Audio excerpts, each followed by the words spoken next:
কারণ ওই মুহূর্তে আল্লাহ প্রথম আকাশে নেমে আসেন আর ডাকে আলা মিন মুস্তাগফিরিন আগফিরালা, কার ক্ষমা দরকার ক্ষমা চা, ক্ষমা করে দেব। আলা মিন মুস্তাকসিন আকসুলা, কার খাবারের দরকার পোশাকের দরকার চাও দিয়ে দেব। চাও, কার কি লাগবে চাও আমি দিয়ে দেব। এজন্য শেষ রাতের দোয়া আল্লাহ কবুল করে। সুন্নাহকে যদি আমরা জিজ্ঞেস করি, বিশ্বনবী রেখে যাওয়া সুন্নাতে যদি আমরা একটু তালাশ করি, একটু স্ক্যানিং করি, একটু চোখ গোলাই, তাহলে সুন্নাহ আমাদেরকে বলে বেশি বেশি নফল ইবাদত করো আর আল্লাহর নৈকট্য হাসিল করো। সুবহানাল্লাহ পড়বেন না? কোরআন বলেছে সেজদায় লুটিয়ে পড়ো। তাহাজ্জুদ পড়লে আপনার মর্যাদা বাড়ায় দিবে কে? রাব্বুল আলামিন বলেন ওয়া মিনাল লাইলি ফাতাহাজ্জাদ বিহি নাফিলাতাল লাকা আসা আন ইয়াবআসাকা রাব্বুকা মাকামাম মাহমুদা। তাহাজ্জুদের নামাজ যারা পড়বে তাদের মর্যাদা বাড়িয়ে দেয় কে? আল্লাহ। কারণ ওই মুহূর্তে আল্লাহ প্রথম আকাশে নেমে আসেন আর ডাকে আলা মিন মুস্তাগফিরিন আগফিরালা, কার ক্ষমা দরকার ক্ষমা চা, ক্ষমা করে দেব। আলা মিন মুস্তাকসিন আকসুলা, কার খাবারের দরকার পোশাকের দরকার চাও দিয়ে দেব। চাও, কার কি লাগবে চাও আমি দিয়ে দেব। এজন্য শেষ রাতের দোয়া আল্লাহ কবুল করে। কোরআন বলছে কি আর সুন্নাহ কি বলে? নফল ইবাদত। আওয়াজ করে বলতে হবে সুন্নাহ কি বলে? বুখারীর বর্ণনা, আল্লাহর হাবিব সাল্লাল্লাহু আলাইহি ওয়াসাল্লাম বলেন মা ইয়াজালু আবদি ইয়াতাকাররাবু ইলাইয়া বিন নওয়াফিল, বান্দা যত বেশি নফল ইবাদত করতে থাকে করতে করতে করতে করতে বান্দা আমার কাছের নৈকট্য প্রাপ্ত বান্দা হয়ে যায়। এজন্য নফল ইবাদত করতে রাজি আছেন তো? সুনানে তিরমিজির বর্ণনায় আল্লাহর হাবিব সাল্লাল্লাহু আলাইহি ওয়াসাল্লাম বললেন হাদিসে কুদসি কিয়ামতের দিন বান্দার যখন ফরজে ঘাটতি হবে, কিসে ঘাটতি হবে? ফরজে। আল্লাহ পাক বলবেন উনজুরু হাল্লি আবদি মিন তাতাওয়ু, ও ফেরেশতারা দেখো তো আমার বান্দা নফল করছে কিনা। ফরজে যেহেতু তার ঘাটতি, দেখো তো আমার বান্দার কোনো নফল ইবাদত আছে কিনা। ফেরেশতারা বলবে আছে। আল্লাহ বলবেন তাহলে ফরজগুলার যেহেতু ঘাটতি, নফল থেকে কিছু এনে ফরজে বসাই দিয়ে এগুলোর ফরজ বানায় দাও। এজন্য নফল ইবাদতের দরকার আছে না নাই? ফরজ তো করাই লাগবে, এটা কম্পালসারি, এটার মাফ নাই, এটা অব্লিগেটরি। নফল করে আল্লাহর কাছে যাওয়া যায়, নফল হচ্ছে ওভার টাইম। নফল ইবাদত কেমন? আওয়াজ করে বলেন। তাহলে কোরআনের আলোকে আমরা জানলাম যে আল্লাহর কাছে যেতে হলে কি করতে হয়? সেজদা দিতে হয়। আর সুন্নাহর আলোকে আমরা জানলাম আল্লাহর কাছে যেতে হলে কি করার মাধ্যমে কাছে যেতে হয়? আওয়াজ করে বলেন। নফল ইবাদত করতে রাজি আছেন সবাই? সবচাইতে শ্রেষ্ঠ নফল ইবাদত হচ্ছে কোরআনের তেলাওয়াত, ঠিক কি না? আল্লাহর হাবিব সাল্লাল্লাহু আলাইহি ওয়াসাল্লাম বললেন নফল ইবাদতের মাধ্যমে আল্লাহর কাছে যেতে চাও, নৈকট্যপ্রাপ্ত বান্দা হতে চাও, আফদলুল ইবাদাতি তিলাওয়াতুল কোরআন। সবচাইতে যত নফল ইবাদতের লিস্ট হতে পারে এই লিস্টে র‍্যাঙ্কিং এ 1 নাম্বার থাকবে কোরআনের তেলাওয়াত। এই কোরআন তেলাওয়াত করতে রাজি আছেন তো? আমার হাতে যে কিতাবটার নাম কি? সবাই বলতে পারেন নাই? আওয়াজ করে বলেন তো কিতাবটার নাম। এই কিতাবে ভুল আছে? সন্দেহ আছে? সংশয় আছে? এটা আলোর পথ দেখায়। এই কিতাব মানুষকে মানুষের মতো মানুষ বানায়, ঠিক কিনা? গরুর পেট থেকে বেরোলে ওটা গরু, ছাগলের পেট থেকে বেরোলে ওটা ছাগল হয়, মানুষের পেট থেকে বেরোলে ওটা মানুষ হয় না, ওটার মানুষ বানাইতে হয়। মানুষ বানানোর জন্য কোরআন পড়ার দরকার আছে না নাই? তাহলে নফল ইবাদত করে আমরা আল্লাহর নৈকট্য পেতে চাই। 1 নাম্বার যে ইবাদতের কথা আপনাদেরকে শোনালাম সেটা হচ্ছে কোরআনের তেলাওয়াত। রাজি আছেন সবাই? ফজরের পরেই এই নিমসার এলাকায়, এই কুমিল্লা এলাকায় কোরআনের সুমধুর বাণীতে আমাদের গ্রামগুলো মুখরিত থাকতে হবে। আওয়াজ করে বলেন ঠিক কিনা? একটা সময় ছিল আমার বাংলার ৬৮,০০০ গ্রাম থেকে ফজরের পর কোরআনের ধ্বনি শোনা যেত। ৬৮,০০০ গ্রাম থেকে মক্তবগুলো থেকে আল্লাহর বাণী শোনা যেত। কিন্তু এখন নানা ষড়যন্ত্রের কবলে পড়ে আমাদের মক্তব বন্ধ হচ্ছে, আমাদের কোরআন তেলাওয়াত থেমে যাচ্ছে। কোরআনের তেলাওয়াত কশিনকালেও থামায় দেওয়া যাবে না। চিল্লায় বলেন ঠিক কিনা? রোজ সকালে শুনতাম আগে আল কোরআনের বাণী রে, আল কোরআনের বাণী। এখন শুনি সারে গামার দীপ্ত ফ্যান ফ্যানানি। ধর্মপ্রাণ মুসলমান আজকাল হয়েছে মডার্ন, ধর্মপ্রাণ আমরা বড়ই ধর্মপ্রাণ। নামাজ রোজার কিছু নাই, ভুলেও ধরি না কোরআন। ধর্মপ্রাণ ঠিক না? প্রতিদিন কোরআন শিখায় যে তার পকেট যায় ফাঁকা রে, তার পকেট যায় ফাঁকা। সপ্তাহে 2 দিন গান শিখায় যে নেয় তো 1000 টাকা। ধর্মপ্রাণ মুসলমান আজকাল হয়েছে মডার্ন। ধর্মপ্রাণ ধর্মপ্রাণ আমরা বড়ই ধর্মপ্রাণ। নামাজ রোজার কিছু নাই, ভুলেও ধরি না কোরআন। ধর্মপ্রাণ আমরা কি এমন ধর্মপ্রাণ হতে চাই? ফজরের পর আমাদের সিলেবাস কি? কোরআন তেলাওয়াত। আওয়াজ করে সবাই বলেন, ফজরের সালাতের পরে আমাদের প্রতিটি পরিবারে প্রতিটি ঘরের সিলেবাস কি? তাহলে কোরআন তেলাওয়াত করব। আওয়াজ করে বলেন, আল্লাহ কি আমাদের কাছে না দূরে? আমার বাবা মা আমার যত কাছে, তার চাইতো আমার বেশি কাছের কে? আমার স্ত্রী আমার যত কাছের, তার চাইতো আমার বেশি কাছের কে? আমি আমার যত কাছের, তার চাইতো আমার বেশি কাছের কে? আল্লাহ তাআলা, তিনি যে আমাদের কাছের, এটা বোঝানোর জন্য তিনি কোরআনে 2টি শব্দ ব্যবহার করেছেন। আওয়াজ করে বলতে হবে, কটি? 2টি। এক জায়গায় ব্যবহার করেছেন করিব, আরেক জায়গায় ব্যবহার করেছেন আকরাব। এক জায়গায় ব্যবহার করেছেন কি বলেন না? করিব। আরেক জায়গায় ব্যবহার করেছেন কি?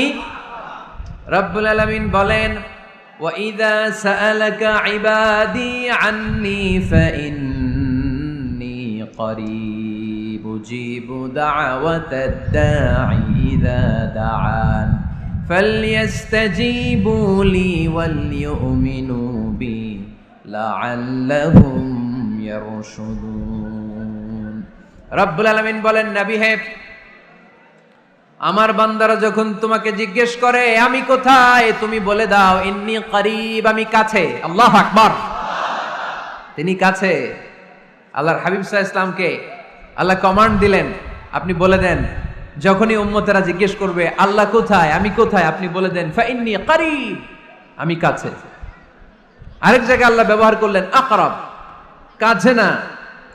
করিব মানে কাছে, আর আকরাব মানে সবচাইতে কাছে। The closest one, the most closest one, সবচাইতে কাছে। ওয়া নাহনু আকরাবু ইলাইহি মিন হাবলিল ওয়ারিদ। তোমার পেছনে যে স্পাইনাল কর্ড, শির দ্বারা, ব্যাকবোন, মেরুদণ্ড, যেটা আমাদের দেহের একেবারে মাঝখানে, আল্লাহ বলে আমি ওইটারও কাছে। কোন কোন মুফাসসিরিন ইকরাম বলেন আমাদের যে খাদ্যনালী আর শ্বাসনালী, এটা আমার ঘাড়ের যত কাছে, আমার আল্লাহ আমার তার চাইতেও বেশি কাছে। তার মানে এই আয়াত দ্বয় থেকে আমরা বুঝতে পারলাম আল্লাহ দূরে নন, তিনি আমাদের কাছে। তিনি আমাদের কাছে, ডাকলেই তিনি সাড়া দেন। সুবহানাল্লাহ পড়েন। ভায়া হয়ে তার কাছে যাওয়া লাগে না, মিডিয়া হয়ে যাওয়া লাগে না। আমার সাথে দেখা করতে হইলে কত ভায়া হয়ে আসা লাগে, পাওয়া যাচ্ছে না। চেয়ারম্যান সাহেবের সাথে দেখা করতে হইলে কত অ্যাপয়েন্টমেন্ট নেওয়া লাগে। এমপি সাহেবের সাথে দেখা করতে হইলে এত ব্যস্ত মানুষ, পাওয়া যাচ্ছে না, ঘুরে ফিরে তারপরে যেতে হয়। প্রধানমন্ত্রীর কথা বললে তো আর সুযোগই নাই, মাসের পর মাস বসে থেকেও এত ব্যস্ত মানুষ পাওয়া যাবে না, ঠিক কি না? ডোনাল্ড ট্রাম্পের যদি অ্যাপয়েন্টমেন্ট নিতে চান কি অবস্থা হবে? পাওয়া যাবে? কথা বলেন। কিন্তু আল্লাহরে পাইতে হইলে অ্যাপয়েন্টমেন্ট লাগে? আওয়াজ করে বলতে হবে মুসলমান, আল্লাহরে কাছে পেতে সিরিয়াল লাগে? আল্লাহ বলে ডাক দিলেই আমার আল্লাহ আমার ডাকে সাড়া দেয়। চিল্লায় বলেন ঠিক কি না? এজন্য বুখারীর বর্ণনায় বিশ্বনবী বললেন, ফাইন যাকারানি ফি নাফসি যাকারতুহু ফি নাফসি। আমার বান্দা যদি আমারে একা একা ডাকে, মুহূর্তের মধ্যে আমি আমার বান্দারেও একা একা ডাকতে শুরু করে দেই। ফাইন যাকারানি ফি নাফসি যাকারতুহু ফি নাফসি। আমার কোন বান্দা যদি আমারে একা একা স্মরণ করে, আমি আমার বান্দারে একা একা স্মরণ করি। সুবহানাল্লাহ কইতে পারলেন না? ওয়া ইন যাকারানি ফি মালাইন যাকারতুহু ফি মালাইন খায়রিম মিনহু। আর আমার বান্দা যদি আমাকে একা একা স্মরণ না করে বিশাল মহাসমাবেশে স্মরণ করে, তাহলে আমি আল্লাহ তাআলা আমার আরশে ফেরেশতাদেরকে নিয়ে এর চেয়ে বড় মহাসমাবেশ করে আমার বান্দারে স্মরণ করি। ওয়া ইন তাকাররাবা ইলাইয়া বিশিবরিন তাকাররাবতু ইলাইহি যিরাআন। আমার বান্দা যদি আমার দিকে 1 বিঘত আসতে চায়, আমি আমার বান্দার দিকে 1 হাত এগিয়ে যাই। আপনি 1 হাত আল্লাহর কাছে যেতে চাইলে আল্লাহ 1 হাত এগিয়ে যায়। ওয়া ইন তাকাররাবা ইলাইয়া যিরাআন তাকাররাবতু ইলাইহি বাআন।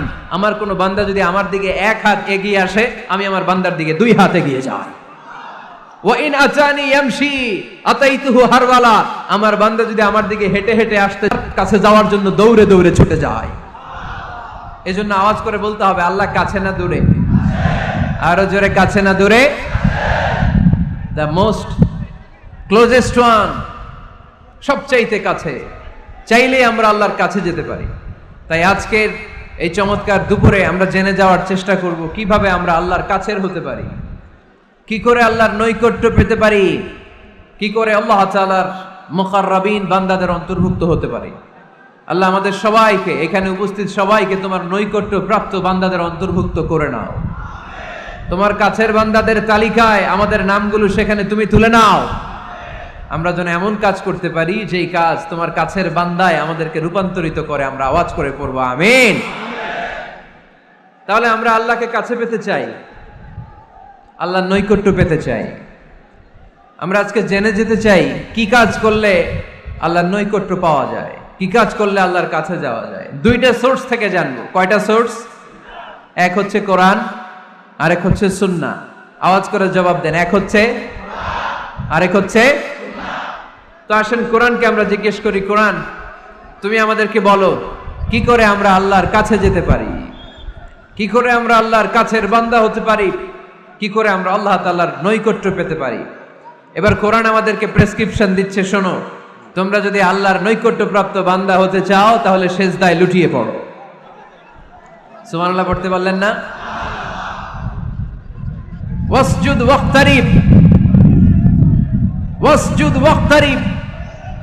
কোরআনের নির্দেশ হচ্ছে সেজদায় লুটিয়ে পড়ো, আল্লাহর নৈকট্য হাসিল করো। ওয়াসজুদ ওয়াক্তারিব সূরা আলাকের শেষ আয়াতের শেষাংশে আল্লাহ আমাদেরকে শিখাইয়া দিচ্ছেন, আমার কাছে আসতে চাও, ওয়াসজুদ, সেজদায় লুটিয়ে পড়ো, ওয়াক্তারিব, আমার কাছে চলে আসো। সুবহানাল্লাহ পড়েন। আমার সাথে সাথে আয়াতটা মুখস্থ করেন, আওয়াজ করে সবাই পড়েন, ওয়াসজুদ ওয়াক্তারিব, ওয়াসজুদ ওয়াক্তারিব। সবাই পড়েন না, ওয়াসজুদ ওয়াক্তারিব। এর মানে হচ্ছে সেজদায় লুটিয়ে পড়ো আর আমার কাছে আসো। Prostrate and be closer to me.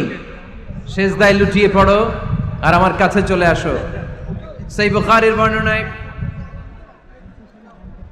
আল্লাহর হাবিব সাল্লাল্লাহু আলাইহি ওয়াসাল্লাম বললেন, আকরাবু মা ইয়াকুনুল আবদু মির রাব্বিহি ওয়া হুয়া সাজিদুন ফাআকসিরু ফীহি দুআ। বান্দা যখন সেজদায় লুটিয়ে পড়ে তখন বান্দা আল্লাহ তাআলার সবচেয়ে কাছে চলে যায়। ফাআকসিরু ফীহি দুআ, তাই তোমরা বেশি বেশি দোয়া করো। এজন্য সেজদায় পড়ে কি করবেন? কথা বলেন, আরো জোরে বলেন, সেজদায় কি করবেন? সেজদায় নত হও, অশ্রু ছাড়ো, প্রভুর শরণে হৃদয় গাড়ো। সেজদায় নত হও, অশ্রু ছাড়ো, প্রভুর শরণে হৃদয় গাড়ো। প্রাণ খুলে সব ব্যথা বলো প্রভুকে, বলো প্রভুকে। রাত কি কেটে যাবে ঘুমে অলসে, রাত কি কেটে যাবে ঘুমে অলসে। তুমি কি জানবে না তোমার নিজেকে, প্রভুকে। রাত কি কেটে যাবে ঘুমে অলসে। ঠিক কিনা? ঘুমে অলসে আমাদের রাত কেটে যায়, সেজদা দেওয়ার সময় নাই। কখন প্রভুর দরবারে হাজিরা দেব, কখন সেজদা দেব? আল্লাহর হাবিব সাল্লাল্লাহু আলাইহি ওয়াসাল্লাম বললেন, আকরাবু মা ইয়াকুনুল আবদু মির রাব্বিহি ওয়া হুয়া সাজিদ ফাআকসিরু ফীহি দুআ। তোমরা যখন সেজদায় লুটিয়ে পড়ো তখন তোমরা আল্লাহর সবচাইতে কাছে চলে যাও। এজন্য ওই সময় বেশি বেশি আল্লাহর কাছে চেয়ে নাও। সুবহানাল্লাহ পড়েন। মনের যত আকুতি আছে, যত জ্বালা আছে, যত বেদনা, সেজদায় পড়ে আল্লাহরে বলার দরকার আছে না নাই?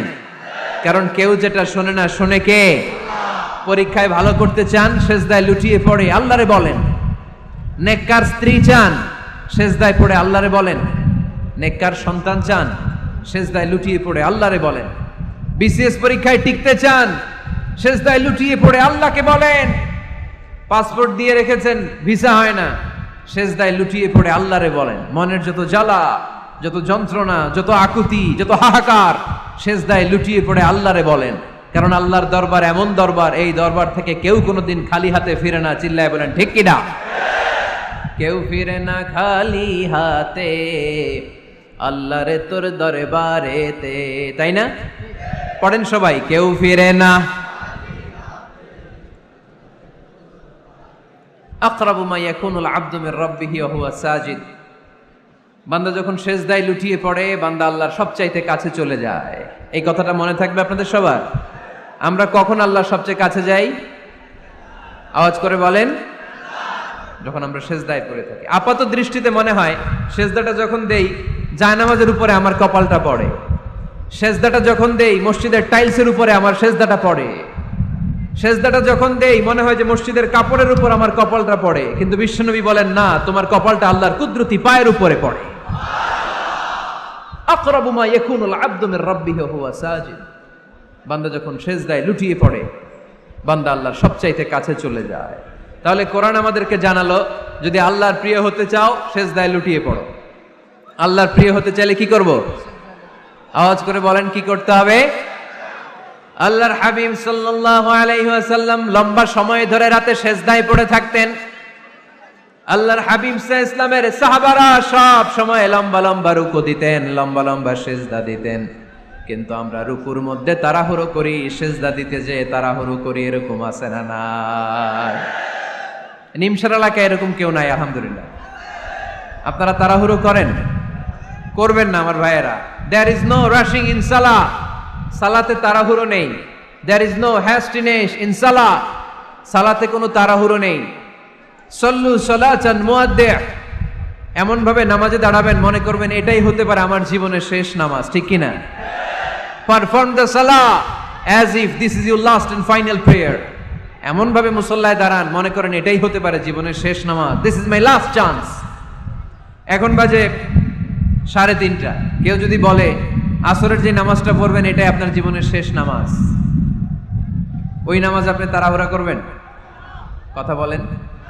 আরে কাঁদতে কাঁদতে আপনি শেষ।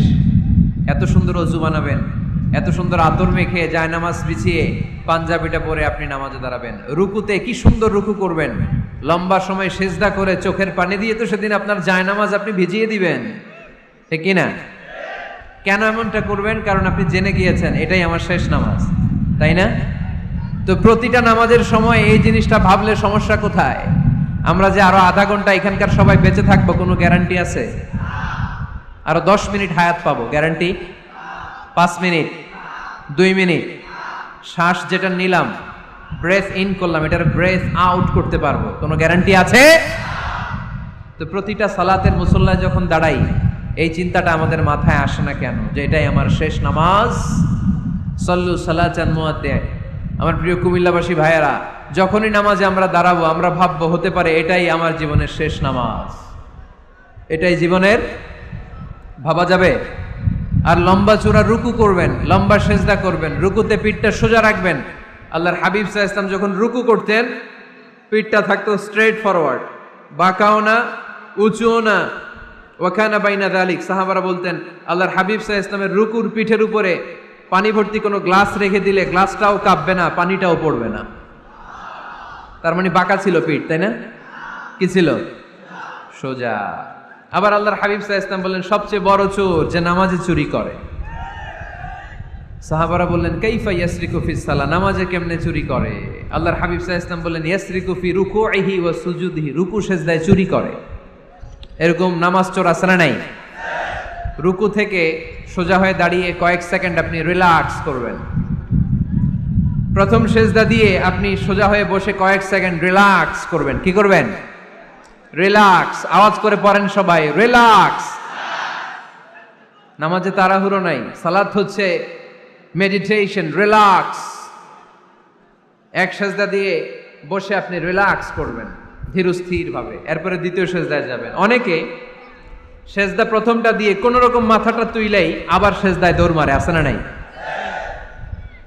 রুকু থেকে স্ট্রেট ফরওয়ার্ড দাঁড়ানোর কথা, দাঁড়িয়ে 1-2 সেকেন্ড রিল্যাক্স করার কথা, ওইটা না করে রুকু থেকে কোনো রকম মাথা তুলেই আবার সেজদায় দৌড় মারে, এরকম ডাকাত আছে না নেই? এরাই সালাত চোর। আমরা যেন নামাজ চোরের খাতায় নিজেদের নাম না তুলি, আমরা যেন বেশি বেশি আল্লাহর সেজদা দেই। তাহলে কোরআন আমাদেরকে জানালো আমরা যদি আল্লাহর কাছে যেতে চাই কি করতে হবে? বইলা গেছি, খাইয়া ফেলাইছি, আওয়াজ করে বলেন কি করবেন? আল্লাহর হাবিব সাল্লাল্লাহু আলাইহি ওয়াসাল্লাম সব সময় লম্বা লম্বা সেজদায় পড়ে থাকতেন। আল্লাহর নবীর সাহাবারা সব সময় লম্বা লম্বা সেজদায় পড়ে থাকতেন। আল্লাহ বলেন তারাহুম রুকআন সুজদা। আপনি দেখবেন আল্লাহর নবীর সাহাবারা আবু বকর, ওমর, উসমান, আলী রাদিয়াল্লাহু তাআলা আনহুম আজমাইন, তাদের স্বভাব ছিল বিপদে পড়লেই লম্বা লম্বা সেজদায় পড়ে যেতেন। এক সাহাবী এসে বললেন, ইয়া রাসূলুল্লাহ আল্লিমনি আমালান ইযা আমিলতুহু ইউদখিলুনিল জান্নাহ, আপনি আমার এমন একটা আমল শিখায় দেন যে আমল করলে আল্লাহ আমারে জান্নাতে ঢুকায় দিবে। আল্লাহর হাবিব সাল্লাল্লাহু আলাইহি ওয়াসাল্লাম বললেন, আলাইকা বিকাসরাতিস সুজুদ, তোমার উচিত বেশি বেশি আল্লাহর জন্য সেজদায় লুটিয়ে পড়া। বেশি বেশি সেজদায় লুটিয়ে পড়লে ওই সেজদাকারীর জন্য জান্নাতকে ওয়াজিব করে দেয় কে? কিয়ামতের ময়দানে আল্লাহ বলবেন, ও আমার বান্দারা আমারে সেজদা দিয়ে দেখা, কারা কারা দুনিয়াতে সেজদা দিয়েছিলি, আজকে এই কিয়ামতের ময়দানে আমারে সেজদা দিয়ে দেখা। আমরা যারা দুনিয়ার বুকে সেজদা দিয়েছি আমরা আল্লাহু আকবার বলে সেজদায় লুটিয়ে পড়ব, আলহামদুলিল্লাহ পড়েন। আর যারা দুনিয়ার বুকে সেজদা দেয় নাই, মসজিদে যায় নাই, সেজদাকারীদের সাথে আন্দোলন করে নাই, তারা সেদিন অনেক চেষ্টা করেও তাদের পিঠটারে বাঁকা করতে পারবে না। তাদের পিঠটারে সেই দিন লোহার মতো শক্ত করে দিবে কে? يوم يكشف عن ساق ويدعون إلى السجود فلا يستطيعون। সেদিন আল্লাহ তাআলা উনার পায়ের গোছা উন্মুক্ত করবেন, পায়ের গোছা দেখাবেন আর বলবেন সেজদা দাও, সেজদা দাও। কারা দুনিয়াতে সেজদা দিয়েছো এখনই টের পাওয়া যাবে। আমরা আল্লাহু আকবার বলে সেজদায় লুটিয়ে পড়ব, কিন্তু যারা দুনিয়ায় সেজদা দেয় নাই এরা অনেক চেষ্টা করো পিঠটারে বাঁকাই করতে পারবে না, সেজদাতে দূরের কথা, এদের পিঠটারে লোহার রডের মতো শক্ত করে দিবে কে? এই দুনিয়াতে আমরা খালি চোখে যা দেখি সব কিছু সেজদা করে কারে? সূরা রহমানে আল্লাহ বললেন, ওয়ান নাজমু ওয়াশ-শাজারু ইয়াসজুদান, আকাশের তারকারাজি আর জমিনের বৃক্ষরাজি সব কিছু সেজদা দেয় একজন রে, তিনি কে? আকাশের তারাগুলো সেজদা দেয় কারে? এই গাছপালাগুলো সেজদা দেয় কারে? দেখছেন কোনোদিন? দেখেন নাই? ওই চোখ আমাদের নাই, তাই আমরা দেখি না। এই পৃথিবীর সব কিছু জিকির করে আল্লাহ।